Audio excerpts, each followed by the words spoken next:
that is in absolute free fall. Backroom donors, Democrat elites, and their stenographers in the mainstream media conspired in a direct attack on democracy, which overturned the will of 14 million Democrat voters who elected Joe Biden as their nominee. And make no mistake, the American people know that Kamala Harris owns Joe Biden's catastrophic and failed policies, from the inflation crisis to the energy crisis to the crime crisis.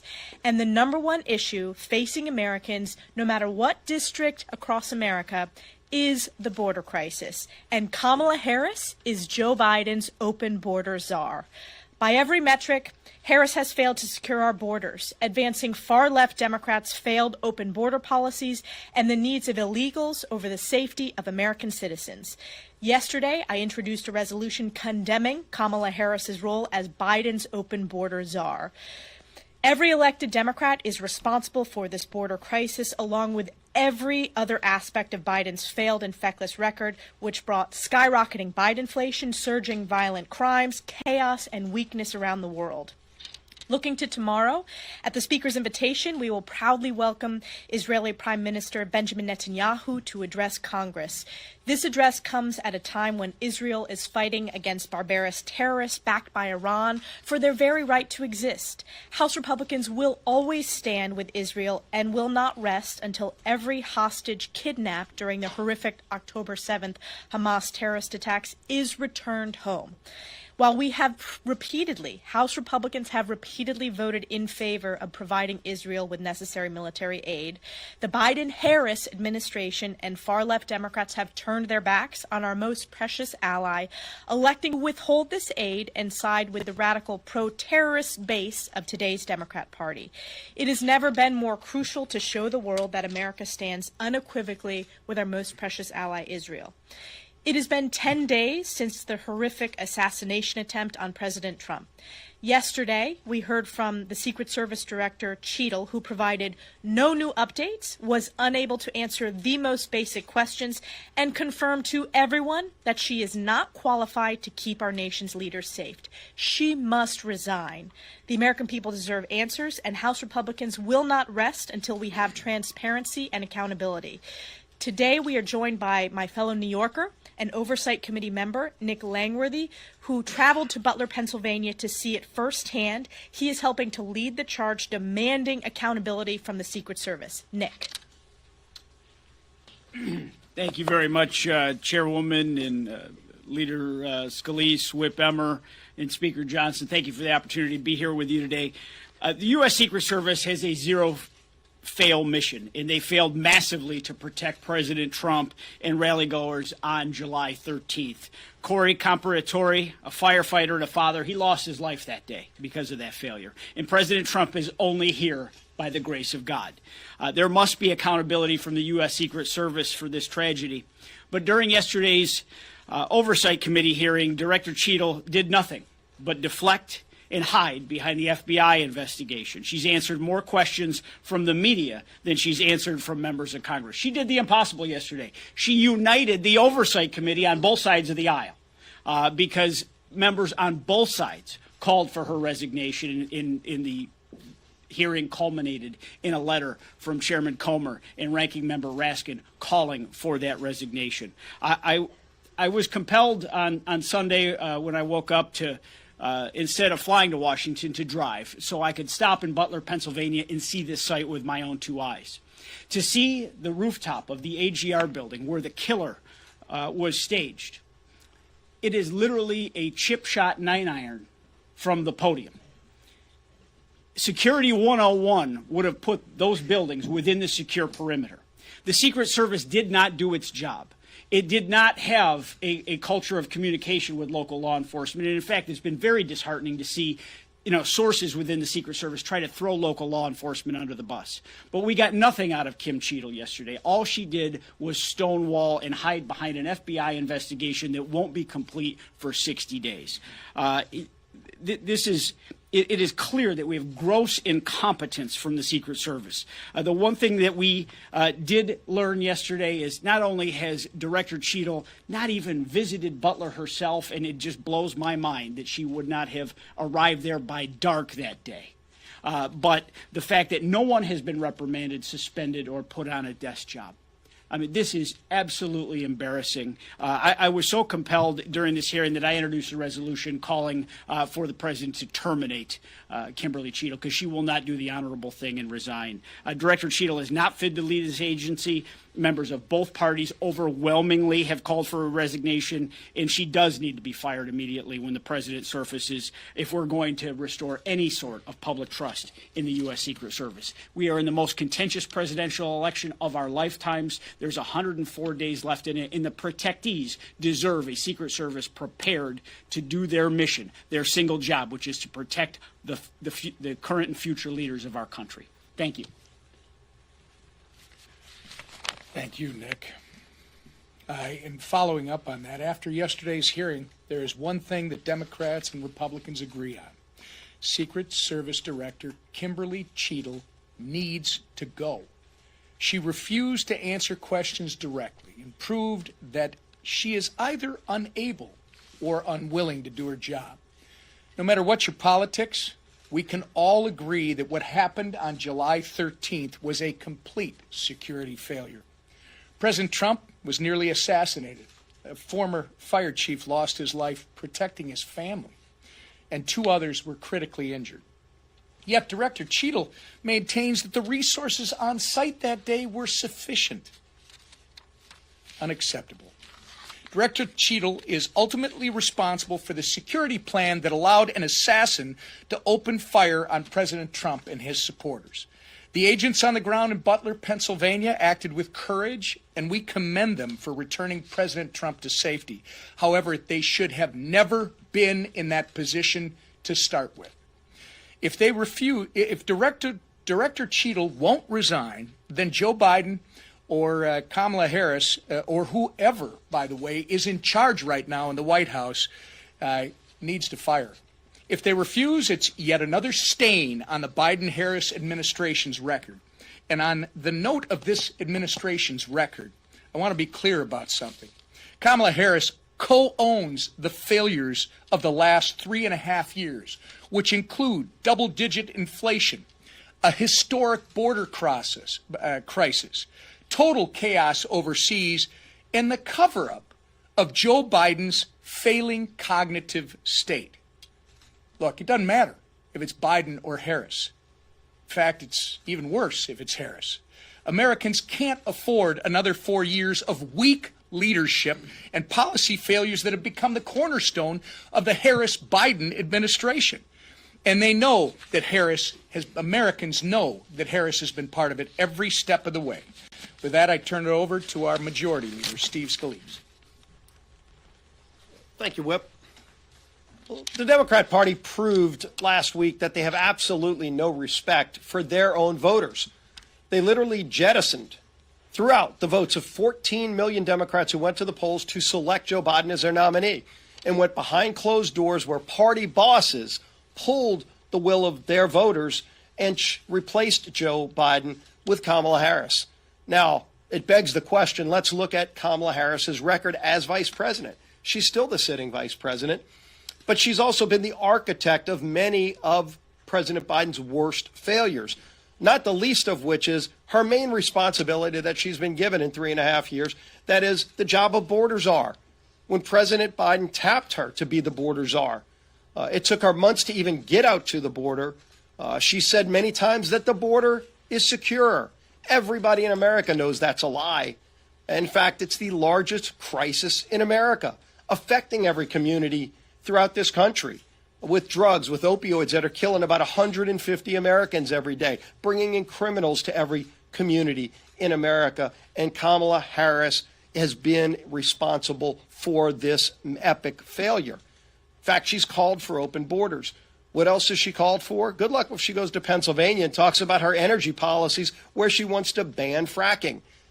She has been against American energy her whole career. While allowing foreign countries like Russia and Iran to put billions of dollars into their pockets, selling their energy around the world, while crushing American energy and the jobs that go with it here at home. We all know what Kamala Harris did raising money for the Minnesota Freedom Fund when radicals were out protesting and ultimately getting arrested, attacking cops, doing other things. She's shown disdain over and over again, saying we need to rethink policing, embracing the defund police movement. That's Kamala Harris's record. She is far to the left of Joe Biden, and we know the failures of the Biden-Harris administration all too well. That's going to be a problem they're going to continue to have. They hold nobody accountable for their failures, and unfortunately, the American people are the ones who pay the price. We laid out a really strong alternative at our convention in Milwaukee. I was proud to be there with our other leaders here, and what we saw is an incredibly unified Republican Party with a clear and focused agenda. President Trump laid it out himself, as did all the other speakers, talking about what we will do to help those families who are struggling under the weight of this radical Biden-Harris administration that's led to record inflation, higher costs at the grocery store, at the gas station, discord all around the world. Kamala Harris couldn't even find the time to go greet Prime Minister Netanyahu yesterday when he arrived in the United States. And in fact, Vice President Harris is boycotting tomorrow's speech by Prime Minister Netanyahu. That's disgraceful. Why will she not come and show support for our greatest ally in the Middle East while they're at war from terrorist organizations funded by Iran? These are the kind of questions that they're going to have to answer. And finally, when you watched that hearing yesterday with Secret Service Director Cheetle, I think everybody in America knows she's not up to the job. And it's an important job. It's a job where the main mission is to protect presidents and former presidents in the United States with a zero-fail mission, as Mr. Langworthy talked about. And not only did she fail, but she actually lied to us and the American people multiple times just in the last 10 days. We had been hearing for months that President Trump's team was denied additional Secret Service protection that they had asked for. And what did we hear from the Secret Service director? A vehement pushback. They said, no, that's not true. For days, they said it wasn't true. They didn't just ignore what we were saying. They actually said it wasn't true. And then the day before, Director Cheetle comes before the Oversight Committee where she has to testify at the threat of perjury. They all of a sudden leak out the truth. And that is that, yes, in fact, the Secret Service Director Cheetle did deny the Trump team additional Secret Service protection. Why did she lie to the American people and members of Congress for about a week about such an important detail? She talked about the inability to protect the roof where the shooter positioned himself. She said it was too high of a pitch. And then yesterday you had Carlos Jimenez, a colleague of ours, 70 years old, on the roof just walking around saying, look at this. This is not difficult to maneuver. She lied about that too. She has no credibility to the point where literally Republicans and Democrats are united calling on her to step down. This is not an entitlement position she has. She works for the American people, and she failed in her mission. Joe Biden needs to remove her if she doesn't have the self-respect to step down. And we're going to continue to push for that as well. Now I'd like to bring up the man who's leading our charge, and that is Speaker Mike Johnson. Thank you, Mr. Leader. Grateful to see all of you. The Republican Party is unified and energized after our convention. We're excited about this campaign because we have the answers to all the great challenges facing the country. And you've seen the momentum behind the Trump and Vance ticket and all of our party being excited to get out there and have this debate. This election will be about policies and not personalities. And we are delighted to line up the record of President Trump against the Biden-Harris record. It's very clear where we're going. So we're in unprecedented, very challenging times as a country because of the weak leadership out of the White House. And at this unprecedented moment, we have to be clear about exactly what happened here in the last 24 hours or so. Or 48 hours ago, just over 100 days before an election, Democrat Party bosses forced Joe Biden off the ballot. They invalidated the votes of more than 14 million Americans who went through the small d democratic process and chose their nominee for president. The self-proclaimed party of democracy can't claim to be that anymore because they just steamrolled democracy and made a decision in a back room. And one thing is clear. If Joe Biden is not fit to run for president, he is not fit to run the country. We're stating the obvious. We're stating what everybody is seeing with their own eyes. And it's a hard truth, but it's one that the country has to face.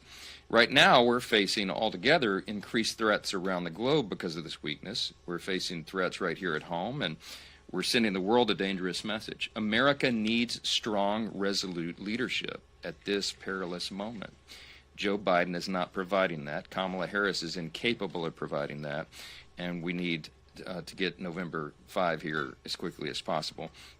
I would say this, and I've hastened to remind our enemies around the world, our adversaries around the world, that regardless of the chaos surrounding this White House, I want our adversaries to be reminded that the United States Congress, the United States military, and the American people are fully prepared and committed to defend our interests both at home and abroad, and you should not mistake the drama surrounding Joe Biden as any sign of weakness or any moment of opportunity for you. Our country deserves better. I believe we'll get that after November 5th, and as I said, it can't happen soon enough. Regarding the Secret Service failures, we did have that hearing yesterday. It was outrageous and inexcusable what happened Saturday last, and I think Director Cheetle needs to go. I called for her resignation within days of the event, and when it became clear that she would not resign on her own, I called on President Biden to fire her. The buck should stop at the White House, and accountability begins at the top. I met with Director Cheetle before the oversight hearing yesterday morning in the back library, and I told her this is not personal, but this is serious business, and she needs to step aside. Since the evening of the shooting, I and all of our colleagues, all the Republicans and Democrats as well, have been demanding the answers, and they have not been forthcoming. The oversight hearing was a bust because she was unable or unwilling to provide the answers that the American people need. Although she says she's taking full responsibility, quote unquote, we know that that's clearly not true. Because of this, it necessitates a specific precision, precise and quick action by the Congress. And so while we have a number of committees of jurisdiction who have already done great work on this, they leapt right into action as you would expect they would do. I think the moment calls for something unique and different. We need to move quickly. We need to get the answers that the American people deserve. And so we are establishing a special task force in the House that will be bipartisan. It'll be composed of 7 Republicans, 6 Democrats. The composition of the committee will be persons who have expertise in the areas in question and a lot of insight about that. We'll give the list of the composition of the committee, the members, by the end of this week. But they'll have 3 primary responsibilities. We have to get the answers, of course, about what happened. We need to make sure that accountability is ensured to the American people, and that we need to prevent anything like this from ever happening again. The committee will have subpoena authority. They will begin immediately. A final report will be due from the committee no later than December 13th, but we could probably expect that there will be interim reports along the way. We have a finite set of facts and circumstances here with regard to the event last Saturday, but there are deeper problems, obviously, in the Secret Service. And I think this task force will be the way for us to get to the bottom of that. Finally, it's been mentioned, I'm happy to welcome Israeli Prime Minister Benjamin Netanyahu for what will be his 4th address to a joint session of Congress. He will set the record, surpassing Winston Churchill as the foreign leader who has addressed Congress the most times, because we live in historic moments and because his testimony directly to Congress is so important with regard to what's happening in Israel right now. 120 hostages languish in tunnels deep in the land over there in Gaza built by Hamas. These tunnels have been, and that includes, of course, 8 Americans, and we cannot forget that. Our 2 nations are united in our common cause to bring the hostages home, and we are united to stand against our common enemies. As Iran and its proxies, including Hezbollah and the Houthis, have become increasingly hostile, they attack Israelis in the north and in Tel Aviv, we have to be clear that Israel is not alone. It has never been more important than it is right now for us to stand with our closest ally in the Middle East and our traditional partner in all these things.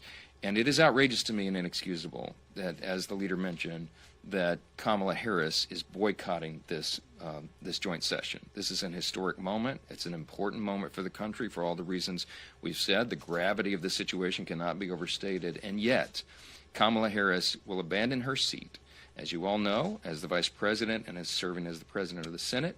She is supposed to be seated next to me at the rostrum. She will not be there because she refuses to attend. She needs to be held accountable for that, and she needs to be asked very searing questions about why. They went down the roster to find out who else would sit in the seat. Senator Patty Murray declined the opportunity as well. She will also boycott the event, skip the speech. They landed on Senator Cardin, who is retiring from the Senate, so has little political risk. The idea that they are making political calculations when our ally is in such dire straits, fighting for its very survival and fighting back against the horrific attack in October is unconscionable to us. America's relationship with Israel has always been bipartisan, and it should stay that way. With that, I'll take a few of your questions. Yes, sir. Front row. How did Director Cheetle react when you were faced with her in the library yesterday? And secondly, do you support efforts to impeach her? She was very stoic, and you know, I would classify it as sort of non-responsive, just as she was in the committee hearing. She seems to almost, in some way, almost be a little bit in shock about the events, and I just find her demeanor and her responses to be inexcusable and obviously inadequate. And so that's why you see, as was noted, the Oversight Committee is rarely united as it has been, Republicans and Democrats together agreeing that this is ridiculous and that she has to go. It's rather unconscionable to us that she's not been removed. One of our colleagues filed a impeachment resolution regarding her. And impeachment, as we know, is reserved for treason, bribery, high crimes, and misdemeanors. Maladministration and utter incompetence, unfortunately, are not impeachable offenses, but there are other ways to achieve the desired end. As was noted, we have a resolution to call upon President Biden to do his job and fire her, replace her with someone who can handle the responsibilities, and I'm encouraging members to be considering those options and those alternatives, so we'll see where all that goes. Yeah, Manu.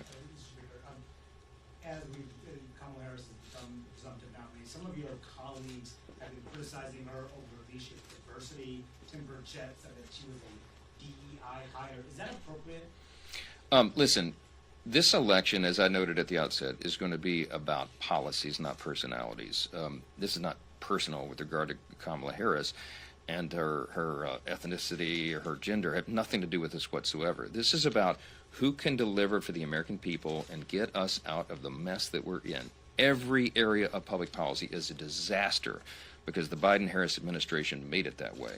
And that's what this election is about. I love that we'll have thoughtful debate going forward where the Trump-Vance ticket can present their ideas and our solutions to all this and compare it to the Biden-Harris record. That's the thing about this election cycle. Remember, both of the persons running for president now have a record. They have both served in an administration here within the last several years. So you can compare how you and your family were doing under the first Trump administration and how you and your family are doing now. That's what should be the basis of the decision, and that's why I believe we're going to have a great November. The Republican Party is going to do very well. Yes, in the back. Speaker Johnson, you laid out the case for the geopolitical reasons why the U.S. should support Israel. But as a man of faith who's been clear about the role that that plays and how you approach your job, do you also think that there's a moral or biblical rationale for the U.S. to be supporting Israel at this moment? Sure, it's my personal belief. It begins in the first book of the Bible, the Torah, and Genesis, where it says very clearly that God will bless the nation that blesses Israel and curse the nation that curses Israel. So whether you look at this as a matter of faith, whether you look at it in purely pragmatic reasons, it's very important for us to support Israel as the only stable democracy in the Middle East and our one of our closest allies, arguably the most strategic ally that we have. If you do not have a stable democracy in that part of the world, it's a tinderbox. So supporting Israel, both economically, geopolitically, for policy reasons, makes all the sense in the world. But for some of us, it goes even deeper than that because it is a matter of faith. So whatever the reason, there is no logical position that would, for any American to say that they would not support Israel, especially at this desperate time. Iran is close to having nuclear capability, if anybody missed that headline over the last couple of weeks. This is serious business, and we have to take it seriously, and the fact that the administration is not even willing to sit on the rostrum to support the Prime Minister at this time to us is just beyond the pale. Yes, sir. When you talk about having Ben Cardin come over tomorrow to preside with you over that joint session, and the fact that Vice President Harris has been evidently elevated to being the presumptive Democratic nominee, but talk about the image that sends, especially, and maybe you have a question, and I'd like to hear you on this, what her ability to lead, if she were to be elected president on the national stage, when she's not willing, whether it be scheduling issues or political differences, but to meet with the president, the Prime Minister of Israel on that national stage as well. I mean, these are very important questions, Chad, and I don't have the answers, but I'll be asking them, and I hope that the press corps will be asking them as well. You know, Madam Vice President, you say you want to be the leader of the free world, and yet you can't bring yourself to sit behind our most important and strategic ally in this moment. That is not a good look for you. It's not a good look for America. And it's not a good look for her party that she aims to lead. So I think those are very important questions. I don't have the answers to those questions. Kamala Harris needs to provide them. How can she be expected to be viewed as the leader if she can't fulfill this basic responsibility? This is her duty. It is your duty as the Vice President and the acting President of the Senate to sit in that rostrum and host a foreign leader for their joint session, their address to a joint session. I'm not sure, I haven't checked the history books, but this may be an unprecedented event for the Vice President to decline that responsibility. I just think it's outrageous. Scott in the back. Thank you, Mr. Speaker. As you correctly noted, the last 48 hours have completely upended the political landscape. Having Kamala Harris at the top of the ticket rather than Joe Biden, how does that change your political calculus or strategy as you're looking to protect your House majority? It doesn't change it at all because she is the co-owner, co-author, co-conspirator in all the policies that got us into the mess. I just made a list when I was sitting in the back this morning. Crises owned by Kamala Harris, co-owned: the border crisis, the inflation crisis, the crime crisis, everything happening with the economy, our national security, weakness on the world stage. She is a equal partner in all of that. So she can't run from it. She has to run on it. And we will ensure that the American people know the facts. There's no way to dress this up. Kamala Harris has a long record in public service, and she cannot point to a single thing. I don't think a single thing that she has done successfully. I saw some man on the street interviews over the last couple of days that people were asking, I'm excited, I support Kamala Harris. Can you name one thing that she's accomplished in her long service in public life? No one could come up with an answer. And I would challenge any of you. What has she done other than make a mess of everything? So we love this. We love that Kamala Harris is at the top of the ticket. I'm looking forward to the debate, and it will be very interesting to see how it all develops. Thank you all so much. Thank you so much. Can I get your reaction? Director Cheetle is stepping down. She just resigned? She just resigned. Can you say how this changes oversight of the assassination attempt now? Well, she must have been watching our press conference. I'm glad she did the right thing. Look, our reaction, the immediate reaction to her resignation is that it is overdue. She should have done this at least a week ago. I'm happy to see that. I'm happy to see that she has heeded the call of both Republicans and Democrats. Now we have to pick up the pieces. We have to rebuild the American people's faith and trust in the Secret Service as an agency. It has an incredibly important responsibility in protecting presidents, former presidents, and other officials in the executive branch, and we've got a lot of work to do. The task force that we'll be putting together is going to be very important. As I said, they have three responsibilities: to investigate what happened, the debacle that happened 2 Saturdays ago, to hold those accountable. It certainly was the director, Cheetle, but there may be others in the line of authority who are also culpable in what happened and the errors and mistakes there, and finally to ensure that those mistakes do not happen again. The stakes are too high. It's a very dangerous time. We need the Secret Service to be acting, to be performing at the top of their game, and we'll ensure that that happens. I hope that the interim director or whomever is appointed to replace Director Cheetle will be very sober-minded about the responsibility and take into account the very dangerous times in which we live. We'll do everything we can in the House to ensure that that's true, and I think our task force's work just got even more important. So we'll give you further comment as this develops. Thank you. Thanks, guys.